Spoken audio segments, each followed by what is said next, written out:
जय भीम, नमो बुद्धाय, जय माता रमाई. रमाई कन्या YouTube channel मध्ये पुन्हा एकदा आपणा सर्वांचं हार्दिक स्वागत आहे. तर आज आपण पुण्यातील कोंढवा बुद्रुक येथील कपिलवस्तू या बुद्ध विहारात आलो आहोत. तर या ठिकाणी सध्या धम्म प्रशिक्षण उपासिका शिबिर चालू आहे. तर कपिलवस्तू या बुद्ध विहाराबद्दल सांगायचं झालं तर येथील अगदी रोड लगतच असणाऱ्या रस्त्यावरच आहे असं प्रशस्त असणारं सुंदर असं हे बुद्ध विहार आपल्याला या ठिकाणी पाहायला मिळतं. आणि येथील आयोजक, कार्यकारिणी, उपासक, उपासिका जे इथं स्थायी आहेत ते नेहमी दर आठवड्याला इथं विहारात येत असतात. विविध विषयांवर चर्चा करतात. सामाजिक विषयावर चर्चा केली जाते, तसेच धम्म विषयक चर्चा केली जाते. त्याचप्रमाणे सर्वजण मिळून एकमतानं विविध असे वेगवेगळे उपक्रम आयोजित करत असतात व ते यशस्वीरित्या पार देखील पाडत असतात. तर अशा प्रकारे येथील हे उपक्रम चालू असतात. या विहाराचं कार्यक्रम चालू असतं. तर खरोखरच येथील उपासक आणि उपासिका जागृत आहेत धम्माप्रती आणि त्यामुळे खरोखर छान वाटतं. तर आता सध्या जे या ठिकाणी धम्म उपासिका प्रशिक्षण शिबिर चालू आहे, तर या शिबिराच्या आजच्या दिवसाच्या ज्या उपासिकांना मार्गदर्शन करण्यासाठी ज्या केंद्रीय शिक्षिका लाभल्या आहेत त्या आपल्या पुणे जिल्ह्याच्या भारतीय बौद्ध महासभेच्या महिला अध्यक्षा आदरणीय सुजाताताई ओहाळ यांचा आज यांना मार्गदर्शन लाभणार आहे. तर आज जे मार्गदर्शन ज्या विषयावर करणार आहेत तो विषय म्हणजे बौद्ध धर्मातील सर्वात महत्त्वाचा विषय. थोडक्यात काय तर आर्य अष्टांगिक मार्ग. तर आर्य अष्टांगिक मार्ग हा खूप महत्त्वाचा विषय मानला जातो, कारण हा जीवन जगण्याचा मार्ग आहे. बौद्ध धर्मातील जीवन जगण्याचा हा मार्ग आहे. तर हा आर्य अष्टांगिक मार्ग आपल्या आता सर्वच उपासकांना उपासिकांना माहीतच असतो, परंतु तरी देखील ज्यांना माहीत नाही त्यांनी लक्षपूर्वक आता ताई आपल्याला फार चांगल्या पद्धतीने ते मार्गदर्शन करणार आहेत. तर आपण जराही लक्ष विचलित न करता अगदी एकाग्रतेने ताई आपल्याला जे काही आर्य अष्टांगिक मार्गांचं जे मार्गदर्शन करणार आहेत किंवा मार्ग समजावून सांगणार आहेत त्याकडे आपण सर्वजण लक्ष देऊया.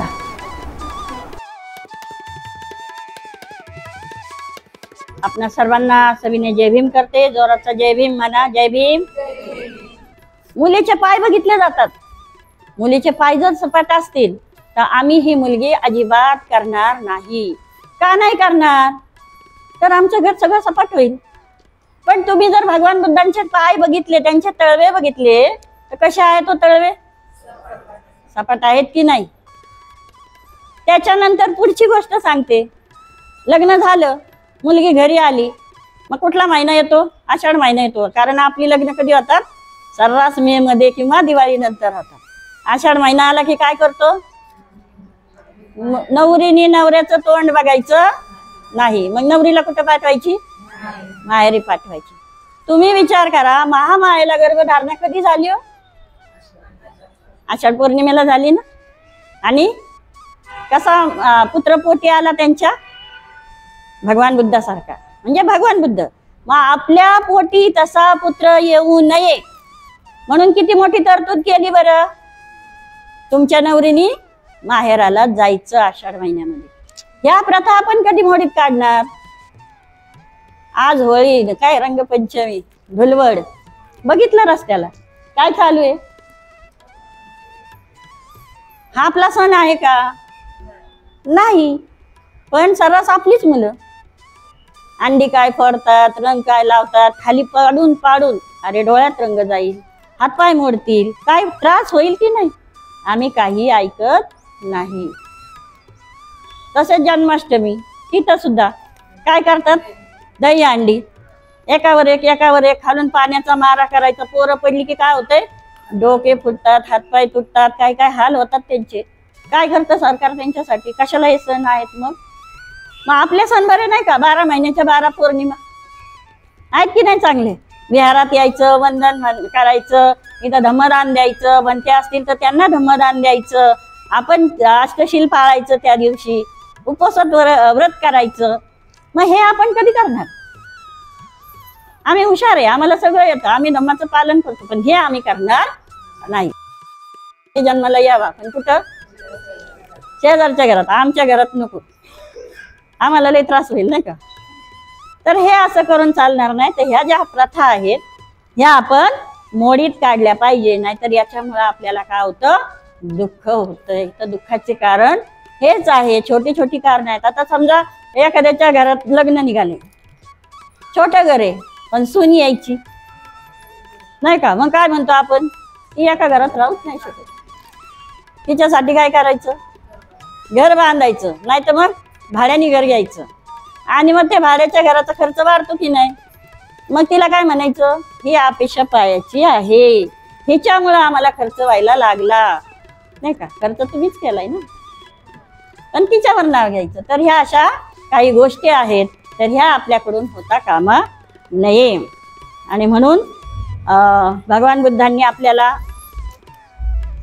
हे जे आर्य अष्टांगिक मार्ग दिलेले आहेत, दुःखमुक्तीचे मार्ग आहेत. या दुःखातून आपल्याला मुक्त करण्यासाठी आर्य अष्टांगिक मार्ग दिलेले आहेत.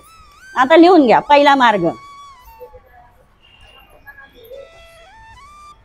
आता आपण प्रज्ञाशील समाधी हेच आहेत, पण हे 8 भागामध्ये विभागलेले आहेत. तर पहिला आहे सम्यक दृष्टी. आता सम्यक दृष्टी म्हणजे काय, तर आपण जे काही बघू ते चांगल्या नजरेने बघायचं. आता चांगली नजर म्हणजे काय, कसं बघणार, स्वच्छ मनाने बघायचं. आता आपण बघतो, समजा एखादा मुलगा आणि मुलगी गाडीवर चाललेली आहे. आता ती त्याची बहीण असू शकते, नात्यातली असू शकते, जवळची कुणी असू शकते, पण आपण काय म्हणणार, पोरीला घेऊन हिंडतोय नाही का, आपल्याला काय माहिती नाही, काय म्हणणार, पोरीला घेऊन हिंडतोय. मग ही सम्यक दृष्टी आहे का, नाही. आपल्याच मनामध्ये काळं बेर आहे, त्यांच्या मनात तर काय नाही. आणि म्हणून आपली दृष्टी ही सम्यक असावी, चांगलं बघण्याची वृत्ती आपल्याकडे असावी. सम्यक संकल्प दुसरा आहे. सम्यक संकल्प शॉर्ट मध्ये घेते, आपल्याला 2 विषय कंप्लीट करायचे, 4 वाजायला आले. सम्यक संकल्प म्हणजे काय, चांगले संकल्प करा नाही का. शाळेमध्ये आपण मुलांना पाठवतो की नाही, त्यांना तिथं विषय असतो, इंग्लिशमध्ये असतो, मराठीत असतो, तुम्हाला पुढे जाऊन काय बनायचं आहे असतं ना, विचारतात ना त्यांना. आणि मग मुलं सांगतात इंजिनियर, डॉक्टर, वकील किंवा मोठी मोठी त्यांची स्वप्न असतात. तसंच बाबासाहेबांनी सुद्धा संकल्प केले होते. काय होते बाबासाहेबांचे संकल्प,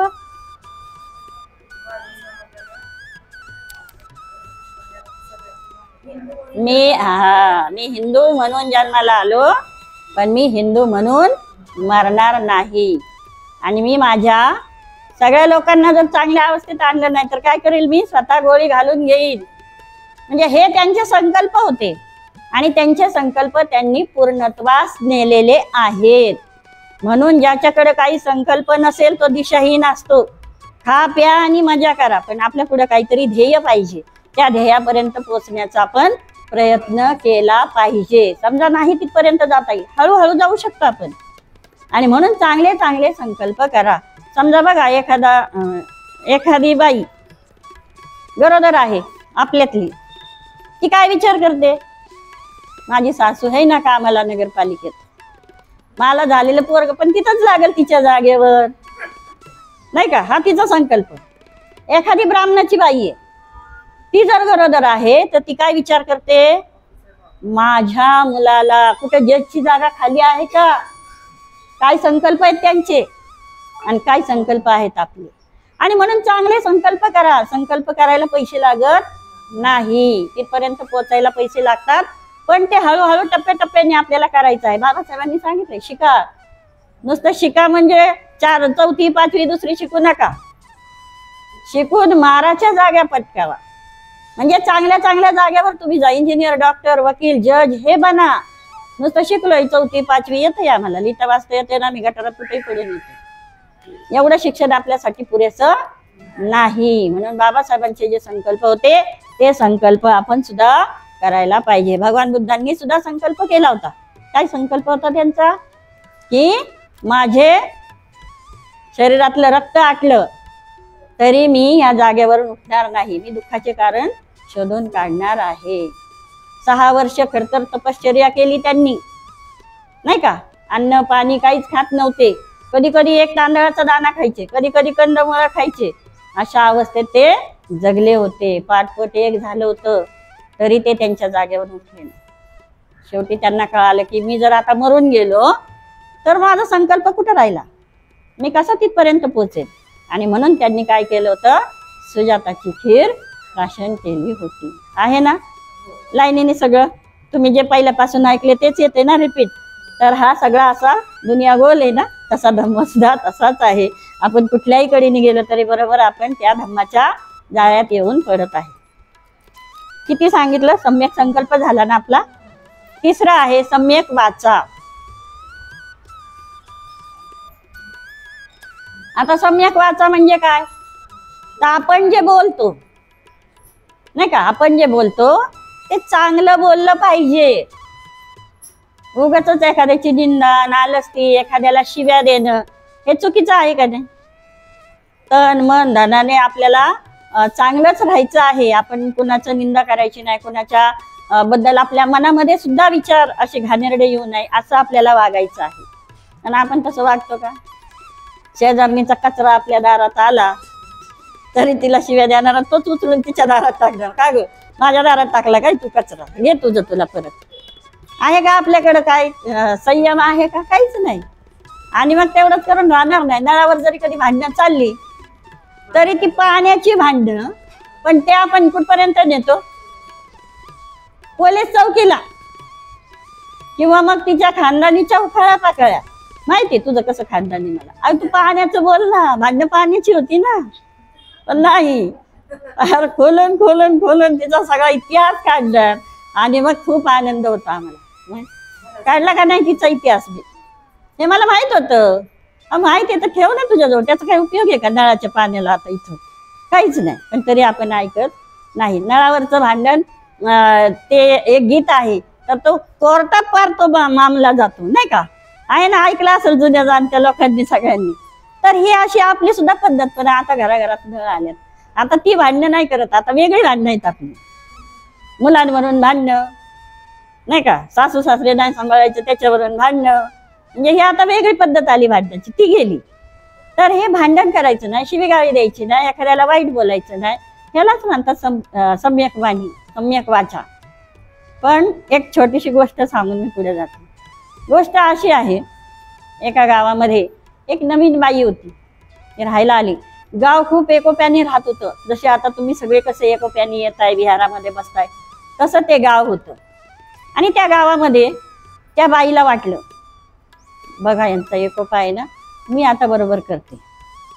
ती काय करते, त्यांच्या घरी जाऊन काहीतरी ह्यांचं सांगितलं, ह्यांच्या घरी येऊन ह्यांचं सांगितलं, असं प्रत्येकाच्या घरात तिने काही ना काही सांगत गेली. आणि तो गाव एकोप्याने राहत होता, तो काय झाला, एकमेकांशी बोलायचे बंद झाले. आता बंद झाल्यावर तिला भीती वाटायला लागली. एकटीला टाकून दिलं त्यांनी बाजूला, जाऊ दे. बघा, जो कोणी अपराध करतो त्याला रात्रभर झोप लागत नाही सुखाची. तसंच तिला व्हायला लागलं. मी आता काय करू, मला पश्चाताप व्हायला लागलाय. मी सगळ्यांमध्ये चाड्या लावून दिल्या, आता मला काहीतरी करायला पाहिजे ना. मग आता मला पश्चाताप करायचा. शेजारी पाजारी विचारते, कोण मला काही चांगला मार्ग सांगेल का, सांगा मला, कुठेतरी जाऊन काहीतरी करायला पाहिजे. आता हे गाव माझ्याशी बोलत नाही. मग तिला कोणीतरी सांगितलं, या गावामध्ये भिक्षू आलेले आहेत आणि तू त्यांच्याकडे जा, ते तुला काहीतरी चांगला मार्ग सांगतील. आणि मग ती तिकडे गेली, जाऊन बसली, वंदन केलं. आणि मग भिक्खूंना सांगितलं की माझं असं असं, माझ्याकडून हे असं असं घडलेलं आहे, तर याच्यावर मला काहीतरी उपाय सांग. भिक्खू म्हणले ठीक आहे, उद्या या. घाबरत घाबरत उद्या काय सांगणार काय सांगणार. मग भिक्खूंनी सांगितलं की उद्या येताना पिसं घेऊन या, पिसं, कोंबडीची कशाची पण पिसं. ती म्हणली येतं सोपं आहे. कोंबड्या कापत होते, तिथं गेली, तिथून ते पोतं घेऊन भरून आली घेऊन. आणि म्हणते ना, म्हणजे झालं का माझं प्रायश्चित. म्हणते म्हणले नाही. मग आता काय करायचं, आता समोर डोंगर दिसतोय ना, त्या डोंगरावर हे पोतं घेऊन जायचं. ती म्हणली हे पण सोपं आहे, काय पिसं जड नाही येत, घेऊन जाऊ शकते मी पोतं वरती. आणि मग डोंगरावर चढली. तिथं गेल्यानंतर ओरडती वरून, म्हणली हो भिक्खू, झालं का माझं प्रायश्चित आता. ते म्हणले नाही. मग आता काय करायचं. म्हणले थांबा जरा, जोराचा वारा येऊ द्या. वारा यायला लागला, आता काय करू? ते म्हणले पोतं उलट करा. पोतं उलट केलं, आता झालं का प्रायश्चित? नाही. आता खाली या पोतं घेऊन. खाली आली, आता काय करू? आता ही पिसं जिकडे गेल्या तिकडे त्या पोत्यात भरून आणा. हे खूप कठीण आहे. म्हणजे ते बाकीचं सगळं सोपं होतं. आता मी हे करू शकत नाही, कारण ती पिसं किती लांब लांब गेली होती. जोराच्या वाऱ्यामध्ये ती हलकी पिसं खूप लांब लांब गेली. मग आता मी काय करू? म्हणते म्हणले, जेव्हा तुम्ही काय काय बोलत होता कोणाच्या विषयी, तेव्हा तुम्ही विचार केला का? हिच्या तोंडून तिच्या, तिच्या तिच्या तिच्या तिच्या, गावातून नगरात, नगरातून शहरात, शहरातून तालुक्यात, तालुक्यातून जिल्ह्यात, जिल्ह्यातून इतर जिल्ह्यात किती लांब गेलं तुम्ही बोललेलं. आणि म्हणून आपण बोलताना आपल्या वाणीवर नियंत्रण ठेवून बोलायला पाहिजे. तीच आहे सम्यक वाणी. कळलं? मुलांची नावं किती छान ठेवतो आपण. काय काय नावं ठेवतो सांगा की? सिद्धार्थ, गौतम, नाही का? राहुल. हाका कसं मारतो आपण? काय रे सिद्धिया, काय रे राहुल्या, काय रे गावत्या. बघा, हे सम्यक वाणी आहे का आपली? मग कसा आवाज दिला पाहिजे, कसं म्हटलं पाहिजे? पोरींना पण आमरे, आम्रपाली नाव असले की भगवान बुद्धाच्या काळातली नावं ठेवतो आपण. आणि बोलताना कसं बोलतो? काय गा आमरे, नाही का? चांगलं वाटतं का ते? आणि मग आता तुम्ही उपासिका झालाय, आता इथून पुढं सगळ्यांनी चांगलं बोलायचं, एकमेकींबरोबर चांगलं बोलायचं. बाहेर कुठं दिसल्या की जय भीम करायचं, एकमेकींना आदराने बोलायचं. जय भीम असा करायचंय वाकून, जय भीम नाही, हा जय भीम असं कधीच म्हणायचं नाही. जय भीम ताई. कसं करायचं जय भीम? आदराने वाकून करायचं, नाही का? चला, तिसरा आहे, चौथा आहे ना, सम्यक कर्मांत. आपले कर्म हे चांगले पाहिजे. बघा, भगवान बुद्धांचा सिद्धांत आहे, जसे कर्म कराल तसेच फळ मिळेल. सम्यक कर्मांत. कर्मांत, जसं कर्म कराल तसं फळ मिळणार आहे. मग काय कर्म करायचे आपण? करायचे का हाणामारी, शिव्या गाळ्या? ते आपल्याला परत मिळणार आहे. बघा, भगवान बुद्धांना एक माणूस असा शिव्या देत होता, खूप शिव्या देत होता. भगवान बुद्ध अगदी शांत बसले होते. तो शिव्या देऊन देऊन त्यालाच वैताग आला. म्हटलं, मी एवढा शिव्या देतोय आणि ह्याला राग कसा येत नाही? मग भगवान बुद्धांना विचारतो, मी तुम्हाला एवढं बोललो, तुम्ही काहीच प्रत्युत्तर दिलं नाही. भगवान बुद्ध म्हणतात, समजा तू मला एखादी भेट आणलीस आणि मी त्याचा स्वीकार केला नाही तर? तो म्हटला, ते माझ्याकडेच येईल परत. तो माणूस म्हटला, तुम्ही जर तिचा स्वीकार केला नाही तर ती भेट माझ्याकडेच येईल. म्हणजे मी त्या शिव्यांचा स्वीकार केलेला नाही तर त्या शिव्या कुठे जातील? त्यालाच लागणार ना, जो शिव्या देतोय त्याला. आणि म्हणून भगवान बुद्धांचा सिद्धांत हा खूप चांगला आहे. आपण ऐकायला पाहिजे, वाचायला पाहिजे. आपलं टीव्हीच्या मालिकेमध्ये लक्ष नाही का? आज नाही बघितली मालिका, संध्याकाळी नक्कीच बघणार. संध्याकाळी नाही बघितली, उद्या सकाळी बघणार, पण बघणारच. काय आहे त्या मालिकांमध्ये? याची बायको तिचा नवरा, त्याची बायको हिचा नवरा, एकीला 4-4 नवरे. आणि हे आपण खूप मन लावून बघत असतो. काय मिळतं का त्याच्यातून आपल्याला? आपला वेळ वाया जातो, आपला पैसा वाया जातोय, आपल्या घरातलं काम होत नाही, तरी आम्ही त्या मालिकांमध्ये डोळे लावून बसलेलो असतो. किती शोकांतिक आहे. कोण सांगणार या गोष्टी आपल्याला? बाहेरचे लोक येऊन सांगतील तुम्ही बघू नका, त्यांचा फायदा होतो, ते कशाला तुम्हाला सांगतील? आता मोबाईल आले, झाडता झाडता झाडता कुठपर्यंत ती बाई झाडत चालली बघतो आपण व्हिडिओ. मुलाला जेवण चारता चारता तिला कळत नाही, मुलगा खातोय का खाली पडतोय, का ताटात काय जाते का खाली पडतोय. अरे काय शोकांत. म्हणजे हे किती अवघड काम होऊन बसलंय. आपण मीडियाचा चांगल्या प्रकारे वापर करायला पाहिजे की नाही? पण आपण त्याचा वाईट वापर करतो आणि मग आपल्या ते दुःख होतंय आपल्याला. बघा, काही काही मुलांचे ब्रेन हॅमरेज झाले, काही काही मुलं वेडी झाली की नाही मोबाईलमुळे, काही काहींनी आत्महत्या केली. ते गेम खेळत होते कसले, नाही जिंकले की पडले वरून खाली, नाही जिंकले की पडले वरून खाली. बघितलं ना आपण किती मुलांना त्रास झाला. आणि मग हे आपलं चांगले कर्म आहे का? हे तुम्ही चांगले करा, त्याचं तुम्हाला चांगलं फळ मिळणार आहे. आज नाही तर उद्या, उद्या नाही तर परवा, कधीतरी ते फळ मिळणार आहे, पण निश्चितच मिळणार आहे. म्हणून आपण चांगले कर्म करत राहा. त्याच्यानंतर आहे सम्यक आजीविका.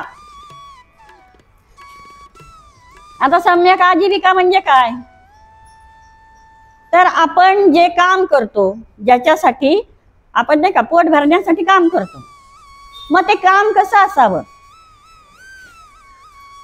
आता बघा, एखाद्याला मारण्यासाठी सुपारी घेतो आपण नाही घेत, म्हणजे इतर लोक घेतात, आपण नाही मारत कुणाला, उदाहरण सांगितलं.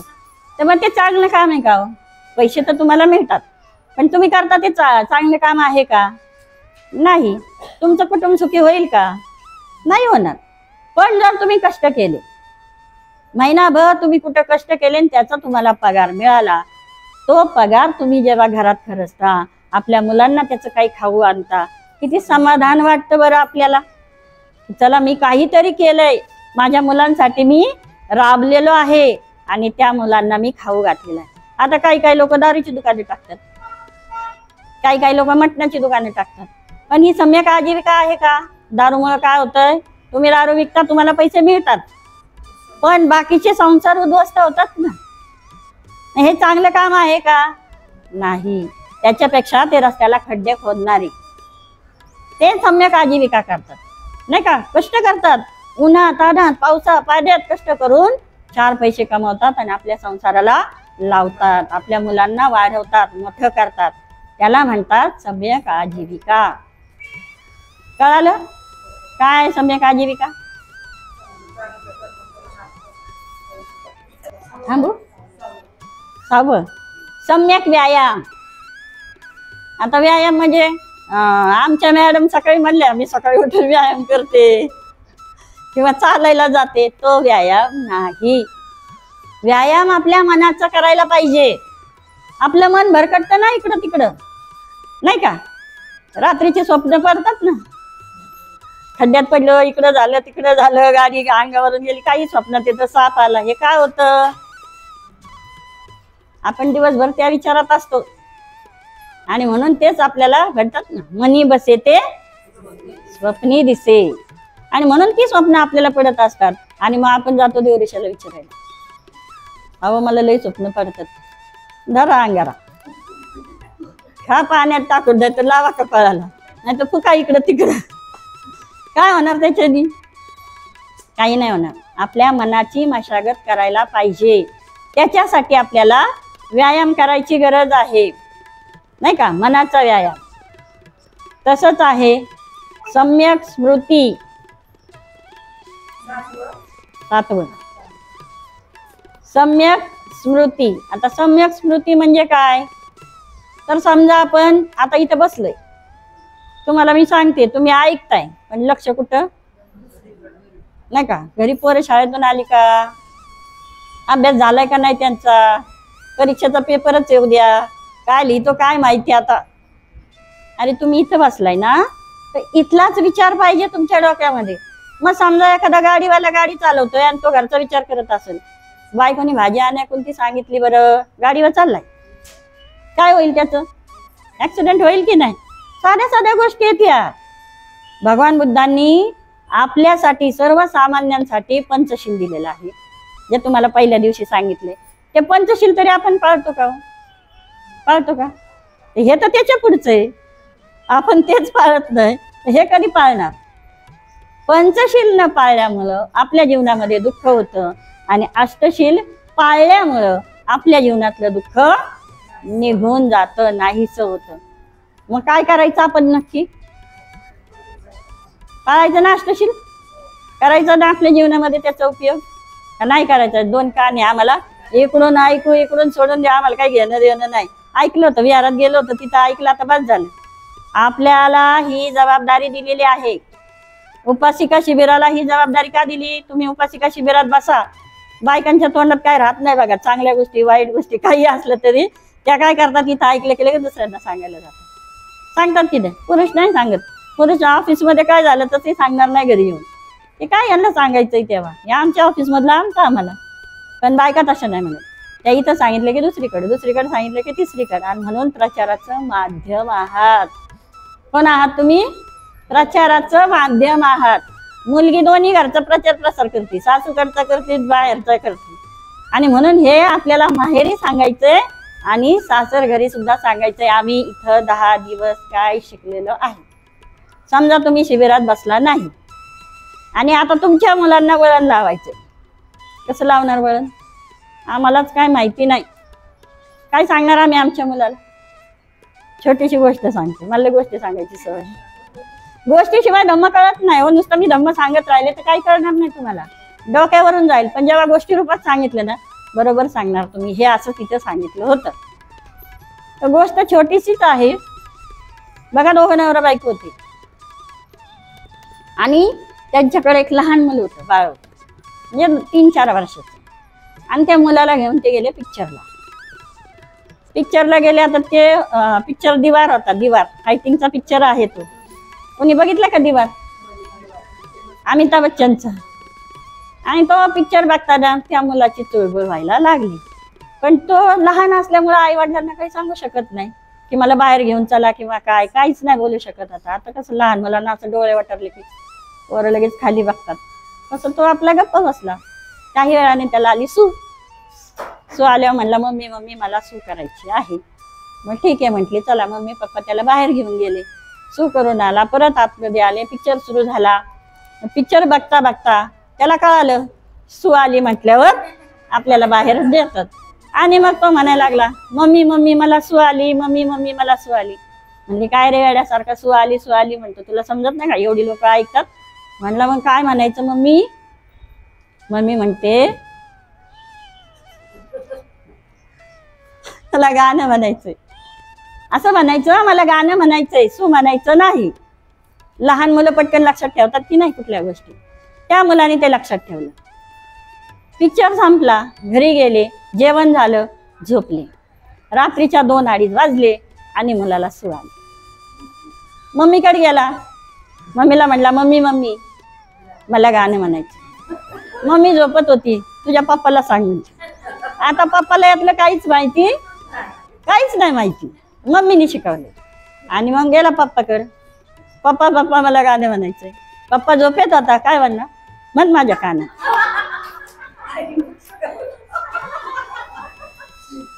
म्हणला ना कानात गाणं, लय मारलं पप्पानी. आणि म्हणून मम्मीने शिकलं पाहिजे, आपण काय बोलतोय, कुठं बोलतोय, आपल्या मुलांना आपण काय शिकवतोय, चांगलं की वाईट, हे जर तुम्हाला कळलं तरच तुमच्या मुलांना तुम्ही चांगलं वाईट शिकवणार आहात. नाही तर आम्हालाच माहित नाही, तिकडं बुवा बाबा आहे तो कान कापीन. कुठं कान कापतो कोणचा बुवा बाबा? नाही का? आपण असं मुलांना भीती दाखवतो, तिकडं भूत आहे, इकडं आमक आहे, तिकडं तमक आहे, राक्षस येईल, तुझा कान कापील, तुला असं करल, तुला तसं करल. ह्या गोष्टी आपण मुलांच्या मनामध्ये भरून त्या मुलांना घाबरट बनवून ठेवतो की नाही? भगवान बुद्धाचं काय सांगतो का? काहीच सांगत नाही. रमाईचं काय सांगतो का? काही सांगत. बाबासाहेबांच्या गोष्टी सांगतो का? नाही सांगत. फक्त भूत आलं, राक्षस आला, आमका आलं. एक दिवशी पौर्णिमा होती, जशी आज आहे तशी पौर्णिमा होती, पण आजची नव्हती, ती दुसरी पौर्णिमा होती. आणि असंच माझं प्रवचन होतं मावळ तालुक्यामध्ये. आता तुम्हाला माहिती आहे पौर्णिमा म्हणजे प्रवचन करताना अंगावर पांढरी साडी असते. आता मी दुसरी साडी घालून आले होते, कारण आज रंग खेळतात लोक. आणि म्हणून आपल्या पांढऱ्या साडीवर डाग पडायला नको. तो डाग पडला तर आपल्याला धुवावं लागणार, जास्तीची मेहनत जाणार. त्यापेक्षा आपली वेगळी साडी घालून आले आणि इथंच येऊन मी साडी बदललेली आहे. तर तसं मी मावळ तालुक्यात गेले होते आणि असंच अंगावर पांढरी साडी होती, पौर्णिमा होती. मात्र आमच्या घराच्या जवळ आले, लाईट गेली, रात्रीच्या 8 वाजले आणि घर थोडं बसस्टॉप पासून लांब आहे, आतमध्ये चालत जायचं होतं. बसस्टॉपला उतरल्यानंतर माझ्या पुढे 2 मुली चालत होत्या.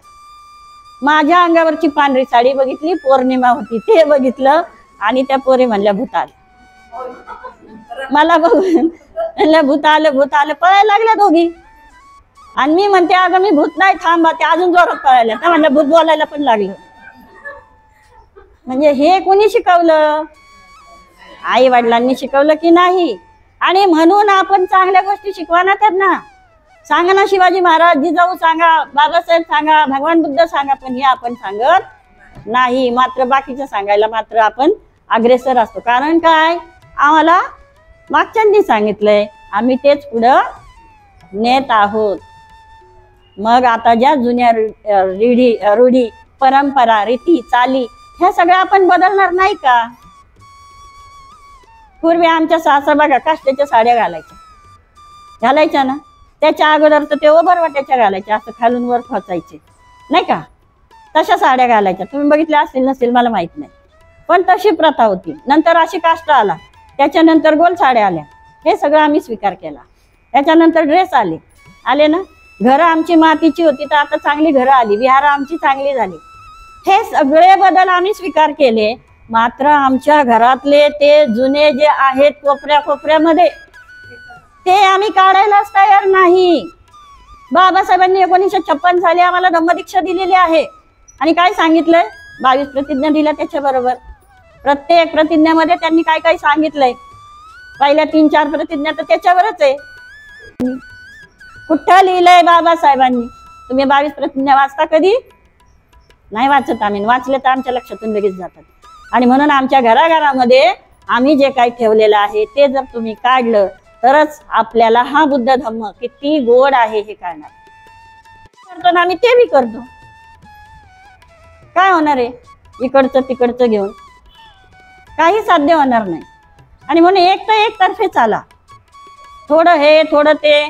ते ख्रिश्चन लोक करतात का आपले? काय मुस्लिम लोक करतात का? नाही करत. आपल्यालाच का पाहिजे? रीती रिवाज कशाला पाहिजे आपल्याला? आपण बुद्धिस्ट झालो ना. आता या आमच्या घरात काळे मणी. कशासाठी काळे मणी? काळे मण्याचा काय अर्थ आहे माहिती आहे आपल्याला? नाही माहिती, पण आम्ही घालतो. 2004च्या अधिवेशनामध्ये मीराताई ज्या अध्यक्ष होत्या संस्थेच्या, त्यांनी सांगितलं, म्हणजे विद्वानांची फौज बसली आणि त्याच्यात त्यांनी संशोधन केलेलं आहे की आपल्या गळ्यामध्ये पांढऱ्या मण्याचं मंगळसूत्र असावं, त्याच्यामध्ये अशोक चक्र असावं, असं सांगितलेलं आहे. का बरं? तुम्ही जर पूर्वीचा इतिहास बघितला, लग्न झालं तेव्हा काही गाड्या घोड्या नव्हत्या नाही का. आणि खेड्यापाड्यातून ह्या गावातून त्या गावात, त्या गावातून त्या गावात लग्नाला जावं लागायचं. मग काय असायचं? कधी बैलगाडी असायची, कधी पायी लोक जायची. आणि मग जंगलात काय असायचं? चोर दरोडेखोर असायचे ना, लुटायचे. मग त्यांना माहिती आहे लग्नाचं घर आहे म्हणलं, यांच्याकडे पैसा पाणी आहे. मग त्या बायकांना पळवून न्यायचे, नवऱ्यांना पळवून न्यायचे. जी नवरी असेल तिच्या अंगावर काय दागिने असायचे ते काढून घ्यायचे, तिची इज्जत लुटायचे. आणि मग तिच्या गळ्यामध्ये जो आपला प्राण्यांच्या अंगावरचे केस असतात बघा काढलेले, म्हशी भादरल्यावर केस निघतात, त्यांचे दोर वळायचे. आणि ते दोर तिच्या गळ्यात, पायात, हातात कुठेही बांधायचे. का? ही माझी दासी आहे, आजपासून माझी गुलाम आहे ही. आता आपण गुलाम आहोत का? नाही ना. नवऱ्याची गुलाम आहे का आपण? नाही. तरी आपल्याला काय केलं जातं? लग्नामध्ये घ्या काळ घाला. 1 तोळा नाही पाहिजे आम्हाला, 4-4 तोळ्याचं पण काळच पाहिजे नाही का. आम्ही नाही सुधारणार. लग्नामध्ये हिरव्या बांगड्या घालतात, पांढरी साडी, बांगड्या हिरव्याच. हिरव्या बांगड्या कशासाठी हो? माहिती आहे त्या हिरव्या बांगड्यांचं काय नाही माहिती. पिछे से आया. नवरीने एवढा मेकअप केलाय ना, 10-20 हजार तिने घालवलेत ना ब्युटी पार्लरला नाही का. तरी तिला हळदी कुंकू लावून तिचं तोंड पार लाल पिवळं करून टाकतात. कशासाठी? त्याचं महत्व माहितीये का? ख्रिश्चन लोकांना नवरे नाही का? ते लावतात का? मुस्लिम लोकांना नवरे नाही आहे का? नाही. ते लावतात का? मग आम्हालाच का पाहिजे हळदी आणि कुंकू? काय त्याचं महत्व माहितीये का? काय नाही माहिती तुम्हाला. आणि म्हणून ती लावते म्हणून मी लावते, मी लावते म्हणून माझ्या पुढचीला लावायचं. अगं पोरी सवासीने तिला बी लाव. तिला कुणाच्या नवऱ्याचं नाव लावतं? लहान मुलीला पण लावता ना. मग कुणाचं लावता? तिचा नवरा कोण? तुम्ही नवऱ्याचं लावता, ठीक आहे, मान्य केलं. त्या लहान मुलीला हे छोटे छोटे प्रश्न तुम्हाला पडायला पाहिजे. आम्ही शिकलो, पण काय शिकलो आम्हाला प्रश्नच पडत नाही. जे चाललंय ते चाललंय असंच आम्ही पुढे नेतो. आणि हे तुम्हाला घरी येऊन कुणी सांगणार नाही. सांगितलं आजपर्यंत माहित होतं का या गोष्टी? आता साधं उदाहरण घ्या, कलश आणि तांब्यात त्याच्यावर तो नारळ नाही का, त्याला लावतात काय हळदी कुंकू, त्याच्या गळ्यात कानात नाकात बिकात घालून. अरे तो नारळ आहे, तो पुरुष नाही का, तो नारळ म्हणतो ना त्याला. मग तुमच्या त्या कलशावर बसल्यावर ती कशी काय होती? देवी बनली ना ती, महालक्ष्मी. तुम्ही लिंग बदलाय शिकल्या, चक्क बाबासाहेबांनी तुम्हाला हे शिकवले. आम्हाला लाज वाटते बाबासाहेबांच्या अनुयायी म्हणून घ्यायला.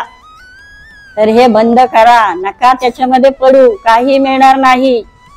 वर्षानुवर्ष आपण कितपत पडलो होतो, कोणी आपल्याला वर काढलं का? कोणत्या देवाला देवीला आली का ठेव? 33 कोटी देव आहेत, 4 हात आहेत.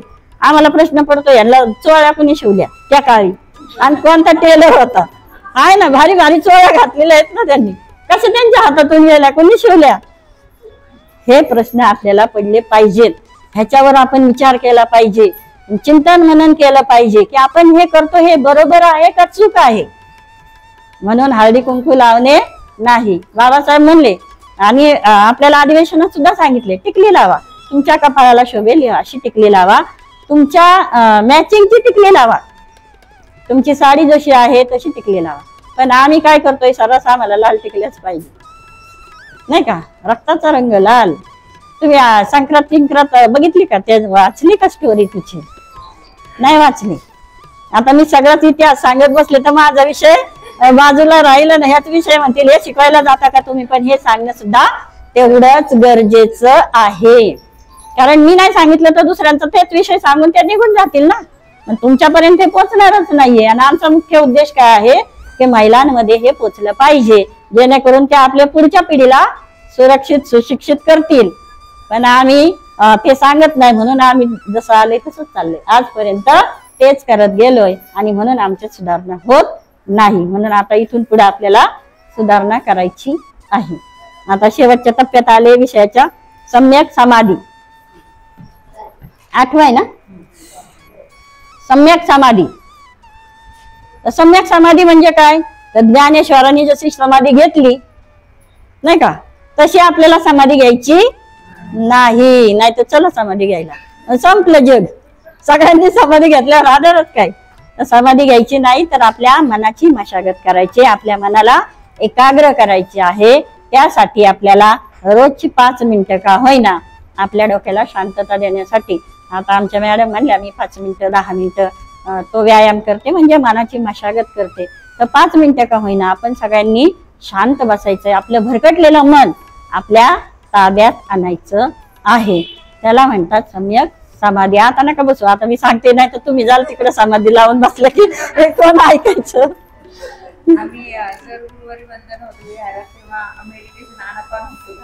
हा, घ्यायलाच पाहिजे. आता तुम्हाला सम्यक व्यायाम म्हणजे काय, तर चांगले प्रयत्न करणे आणि जे पाप दुर्गुण आपल्यात आहेत ते आपण घालवायला पाहिजे. जे आपल्या मनात पाप आलं ते सुद्धा येऊ न देणे. चांगले गुण आहेत त्याचा आपण सांभाळ करणे. जे आपल्यामध्ये चांगले गुण आहेत तर दुसऱ्याचं एखाद्याचं वाईट गुण बघून तो आपल्यात घ्यायचा नाही. आपला चांगला गुण त्याला घ्यायला सांगायचा, माझ्यात हा चांगला गुण आहे. म्हणजे आपल्याला नाही माहित चांगलं वाईट, त्याला कळणार येते. हा खोटं बोलतो का, हा दारू पितो का, हा काय करतो हे दुसऱ्याला कळतं, आपल्याला ते कळतं. आपण त्यात सगळं करून जातो, खोटं बोलणं, दारू पिणं हे सगळं करून जातो. आता पूर्वी तर महिला दारू पित नव्हते, पण आता पोरी सगळ्या दारू प्यायला लागल्यात, सिगारेट ओढायला लागल्यात नाही का, व्यभिचार करायला लागल्यात. म्हणजे कुठे गेलं पंचशील आपलं. आणि मग आम्ही जर सांगितलं मी दारू पिणार नाही, 22 प्रतिज्ञामधलं म्हणा, बायका म्हणतात आम्ही कुठे दारू पितो, आम्ही नाही पित दारू. मिसरी तर लावता, तंबाखू तर खाता, ते सुद्धा वाईटच आहे ना, कॅन्सर होतात ना त्याच्याने. मग नाही खायच्या ना या गोष्टी. जेवा ना पोटभर, चांगले व्हा, धष्टपुष्ट, जेणेकरून आपल्याला पुढची पिढी सुदृढ करायला मिळेल. तर मिसरी खाऊन खाऊन काय होणार आहे, अशा गाठी होतात पोटामध्ये. त्याला ऑपरेशन करायला म्हणून काढा पिशव्या. तर ह्या गोष्टी आपण टाळल्या पाहिजेत. आणि मग सम्यक स्मृती सांगितली की आपलं मन हे ठिकाणावर पाहिजे. आणि हे सम्यक समाधी म्हणजे चित्ताची एकाग्रता, कुशल चित्ताची एकाग्रता, त्याला म्हणतात समाधी. तर या 4 गोष्टींबद्दल आपल्याला चिंतन मनन करायचं आहे. विपश्यना ध्यान साधनेद्वारे आपल्या मनाला परिशुद्ध ठेवायचं आहे, याला म्हणतात सम्यक समाधी. ही आपली आर्याष्टांगिक मधली शेवटची पायरी आहे. त्याच्याबरोबर अजून सांगते शील स्तर आहे. त्याच्यामध्ये शील स्तरामध्ये सम्यक वाचा, सम्यक कर्मांत व सम्यक आजीविका हे सगळं शीलाशी संबंधित आहे. नंतर समाधीशी काय संबंधित आहे तर सम्यक व्यायाम, सम्यक स्मृती, नंतर प्रज्ञा स्तर आहे. त्याच्यामध्ये सम्यक दृष्टी, सम्यक संकल्प हे त्याच्याशी निगडित आहे.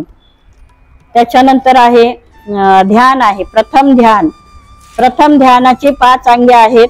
त्याच्यामध्ये आहे वितर्क, विचार, प्रीती, सुख, एकाग्रता असे हे प्रथम ध्यानामध्ये येते. दुसरं ध्यान आहे प्रथम अवस्थेमधील 5 अंगे वरील प्रमाणे दाखवलेले आहेत आणि त्याच्यामध्ये दुसरं ध्यान म्हणजे वितर्क, विचार त्याच्यामध्ये राहत नाही, त्याच्यामध्ये फक्त सुख, प्रीती आणि एकाग्रता अशी ही 3 अंगे आहेत. तृतीय ध्यानामध्ये सांगितलेलं आहे श्वास घेणे, रोखणे याच्यावर आपण नजर ठेवली पाहिजे. म्हणजे आपण श्वास कसा आत घेतो, कसा, आता मगाशी त्यांनी सांगितलं ताईंनी की आम्ही दर गुरुवारी आनापानसती करत आहोत, तर तेच आहे आपलं सम्यक ध्यान. तर असे हे आपले दुःखमुक्तीचे 8 मार्ग आहेत. या 8 मार्गाचा अवलंब आपण जेव्हा आपल्या म्हणजे त्याचा अंगीकार करू, म्हणजे आपण ते मार्ग पत्करू, त्याच वेळेस आपल्या मनामधले सगळे दुःख विकार नाहीसे होऊन आपल्याला निर्वाण पद सुद्धा मिळणार आहे. आता निर्वाण म्हणजे काय नाही का, निर्वाण पद म्हणजे काय, निर म्हणजे नाही, वाण म्हणजे तृष्णा, म्हणजे तृष्णा रहित जीवन आपण जगू शकतो. कधी तर हे आर्याष्टांगिक मार्गाचं आपण जेव्हा पालन करू तेव्हा आपल्याला हे निर्वाण प्राप्त होणार आहे. आता तुम्ही जर बघितलं तर हिंदू लोकांमध्ये कवटी फुटल्यावर त्यांना मोक्ष प्राप्त होतो, म्हणजे मेल्यानंतर जाळल्यावर कवटी फुटल्यावर त्यांना मोक्ष प्राप्त होतो. पण भगवान बुद्धांनी आपल्या जिवंतपणीच निर्वाण दिलेलं आहे आणि ते निर्वाण प्राप्त करण्यासाठी आपल्याला या आर्याष्टांगिक मार्गाचा अवलंब आपल्यामध्ये करायचा आहे. आणि कराल जास्त नाही त्याच्यामध्ये गेलं तर थोडं थोडं का होईना आपण ते करायला शिकलं पाहिजे. आता हा विषय खूप डीप आहे, हा काही बरोबर सांगण्याचा विषय नाही, पण तुम्हाला तुमच्या भाषेत सांगायचं आहे. मला मी जर अशी वरची भाषा वापरली तर काहीच कळणार नाही. तुम्ही म्हणाले काय सांगितलं आम्हाला नाही समजलं, म्हणून हा गोष्टीच्या रूपात किंवा उदाहरणं देऊन हे मी तुम्हाला सांगितलेलं आहे. तुम्हाला सगळ्यांना समजलं असेल अशी अपेक्षा करते आणि माझा पहिला विषय इथं थांबवते. जय भीम, नमो बुद्धाय, जय संविधान.